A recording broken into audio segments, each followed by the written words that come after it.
ఇక మున్సిపల్ ఎన్నికల్లో ప్రజలు ఝలకిచ్చారు. అధికార పార్టీ ఆశించిన స్థానాలు దక్కించుకోలేకపోయింది. ముఖ్యమంత్రి సొంత జిల్లాలో కాంగ్రెస్ పార్టీ పరాభవం ఎదుర్కొంది. మంత్రుల నియోజకవర్గాల్లో కాంగ్రెస్ ఓటమి దేనికి సంకేతం? ఆ మంత్రి తీరుతోనే పార్టీకి నష్టం జరిగిందని కాంగ్రెస్ నేతలు రగిలిపోతున్నారా? మున్సిపల్ ఎన్నికల్లో అధికార పార్టీ ఎదురీదాల్సిన పరిస్థితి ఎందుకొచ్చింది? Let's watch the story.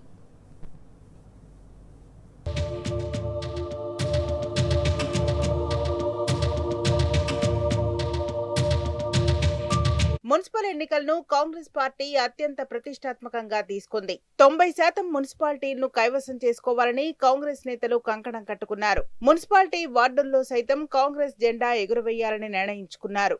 అందులో భాగంగా సీఎం రేవంత్ ఎన్నికల ప్రచారం సైతం నిర్వహించారు. 15 పార్లమెంట్ నియోజకవర్గాలకు మంత్రులను ఇన్ఛార్జిగా వేసి గెలుపే లక్ష్యంగా పనిచేయించారు. మున్సిపల్ ఎన్నికల్లో కాంగ్రెస్ అభ్యర్థుల గెలుపు కోసం పార్టీ నేతలు అన్ని రకాల అస్త్రశాస్త్రాలను ప్రయోగించారు. అయినప్పటికీ పట్టణ ఓటర్లు కాంగ్రెస్ పార్టీకి ఊహించని ఝలకిచ్చారు.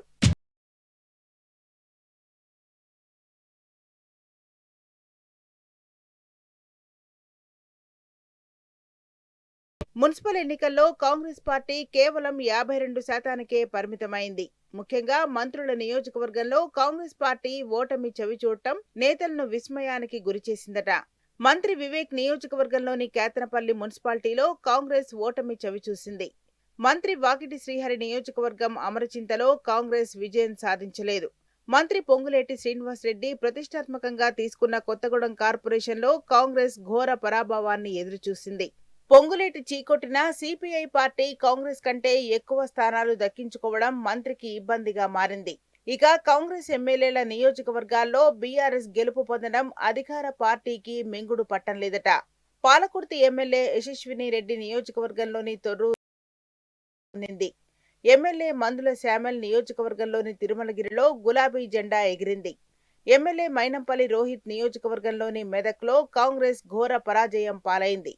కాగా కాంగ్రెస్ పార్టీ ఎమ్మెల్యేలు ఉన్న నియోజకవర్గాల్లో మెజార్టీవీ హంగు రావడం హస్తం పార్టీ నేతలను కలవరాన్ని గురిచేసిందట. ప్రభుత్వ విప్ ఆది శ్రీనివాస్ నియోజకవర్గమైన వేములవాడలో కాంగ్రెస్ పార్టీ పూర్తి మెజార్టీ దక్కించుకోలేకపోయింది. దేవరకొండ ఎమ్మెల్యేలు బాలు నాయక్ నియోజకవర్గంలో పూర్తి మెజార్టీ సాధించలేదు. బెల్లంపల్లి ఎమ్మెల్యే వినోద్ నియోజకవర్గంలో అదే పరిస్థితి నెలకొంది. దేవరకద్ర ఎమ్మెల్యే మసూదన్ రెడ్డి నియోజకవర్గం కాంగ్రెస్ పార్టీ ఒంటరిగా గెలవలేకపోయింది. నారాయణపేట ఎమ్మెల్యే పర్ణికారెడ్డి నియోజకవర్గంలో కాంగ్రెస్ గెలవలేకపోయింది. వర్ధన్నపేట ఎమ్మెల్యే కేఆర్ నాగరాజు సైతం ఏకపక్షంగా ఫలితాలు సాధించలేదన్న వాదన ఉంది. ముఖ్యంగా ముఖ్యమంత్రి సలహాదారు వేం నరేందర్ రెడ్డి సొంత మున్సిపాలిటీ కె సముద్రంలో హంగు ఏర్పడడం కాంగ్రెస్ నేతలను విస్మయానికి గురిచేసింది. రాష్ట్ర రాజకీయాలను శాసిస్తున్న వేం నరేందర్ రెడ్డి సొంత ఇలాకాలో కాంగ్రెస్ జెండా ఎగురవేయలేకపోయారన్న వాదన వినిపిస్తోంది. అటు మహబూబాబాద్ మున్సిపాలిటీలోనూ కాంగ్రెస్ పార్టీకి గడ్డు పరిస్థితులే ఎదురయ్యాయి. ఎమ్మెల్యే మురళీనాయక్ తీరుతో కాంగ్రెస్ పార్టీకి గట్టి చిక్కులొచ్చి పడ్డాయి.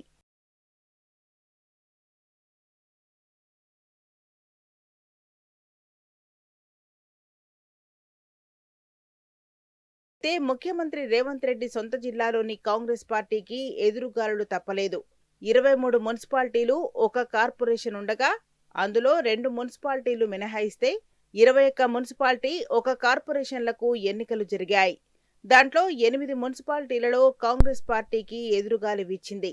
సీఎం రేవంత్ సొంత జిల్లాలో కాంగ్రెస్ పార్టీకి ఏకపక్ష ఫలితాలు రాకపోవడం సైతం ఆ పార్టీ నేతలను విస్మయానికి గురిచేసిందట.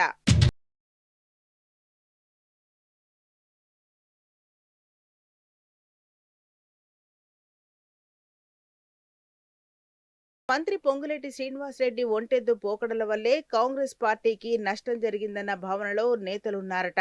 పొంగులేటి శ్రీనివాసరెడ్డి కొత్తగూడెంలో సిపిఐకి అడిగినన్ని సీట్లిస్తే సమస్య వచ్చి ఉండేది కాదన్న అభిప్రాయం వ్యక్తం చేస్తున్నారట. నిజానికి కాంగ్రెస్ మిత్రపక్షంగా ఉన్న సిపిఐకి ఏకైక ఎమ్మెల్యే కూనంనేని సాంబశివరావు. కొత్తగూడెం కార్పొరేషన్లో 60 స్థానాలు ఉండగా అందులో సాంబశివరావు కోరింది 20 సీట్లే. కొత్తగూడెంలో రానున్న ఎన్నికల్లో పోటీ చేయాలని భావించిన పొంగులేటి సిపిఐ ప్రతిపాదనను ఒప్పుకోలేదు. దీంతో మిత్రపక్షంగా ఉన్న తమను పొంగులేటి అవమానించారని ఒంటరిగా బరిలో దిగింది సిపిఐ.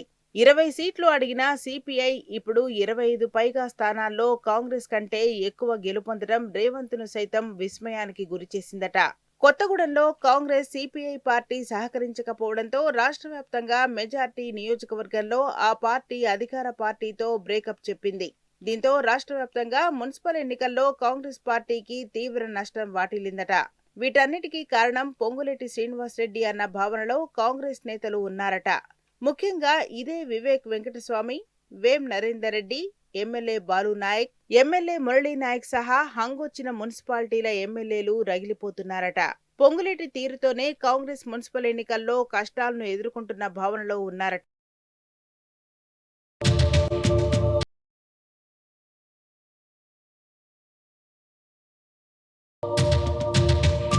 మొత్తానికి కాంగ్రెస్ పార్టీకి మున్సిపల్ ఎన్నికల్లో ఎదురుదెబ్బే ఇచ్చారు.